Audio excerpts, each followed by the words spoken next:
गिबियावनो खुलुमनाय थाग्रोबाय आं नै दिनै आं सिसुपानि बियाब दुलाराय बाथौ गौथुमनि आफादगिरि जानानै आं बेखौनो बुंदों सानसेनि हाबाफारि लानानै दिनै जों हाबाफारि बायदि फार्स्टआव बाथौ थानसालि थारनाय, बेनिफ्राय नैथियाव फिरफिला बिरहोनाय, थामथियाव जाहैबाय रुंसारिफोरनि बाउनाय आरो बेनिफ्राय ब्रैथियाव जाहैबाय जोंनि धोरोमखौ लोब्बा लाखिनानै हानजा सुरनाय। बे हाबाफारि लानानै जों जोबथारनायाव हानजा सुरनाय फारि लानानै थानसालियाव जों मोनसे मोजाङैनो गोग्गोमैनो आर'ज लानाय जादों आरो बेयाव आर'ज लानायाव गाहाय आलासि हिसाबै जों हांख्रायनाय मोजाङैनो बा गाहामैनो बोसोन बिबुंथि लाबाय। दा बेनि थाखाय जों साबायखर बावदों बिथांनिसिम।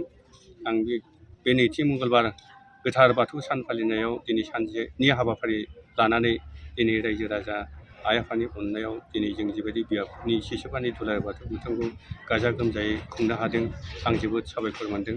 बेखिनियानो जों बेयावनो खावलायदों, जों दुलाराय बाथौ गौथुमा सारा बुहुमनाङै जोनोमनिफ्रायनो जोंनि धोरोमा गुदि धोरोम होनोबा बाथौ धोरोमानो। बेखौ लोब्बा लानानै जों आसाम गभर्नमेन्टजों डिमान्ड खालामनानै जोंनि नैबे नैथि जि गोथार बाथौ मंगलबार सान फालिनायखौ जोंनि हलिडे सान हिसाबै जों मोननो हादों। फिन आरो जों सेन्ट्रेल गौथुमाव बेबायदिनो जोंनि बाथौ धोरोमनि जि जोंनि धोरोमखौ लोब्बा लाखिनानै जोंनि बाथौसिम लिरनो हायो, बिनि हिसाबैबो जों दुलाराय बाथौ गौथुमा नांगासिनो दं आरो निस्सय जों मोननो हागोन बेखौ।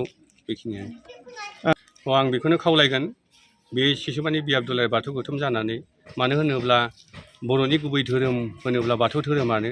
बे हिसाबै जों रायजो राजाखौ बयखौबो अनसायनांगोन। अनसायनायनि गेजेरजों जों बयखौबो खावलायदों जोंनि गुदि धोरोम बाथौ धोरोमानो होननानै रायजोफोरखौ जों हांख्रायदों आरो बेबायदिनो जोंनि गुथायबो गासिबो बर' माहारियानो जोंनि बाथौ धोरोमखौ सिबिलांगोन बा अनसायगोन, बेखौ आं खावलायदों आरो।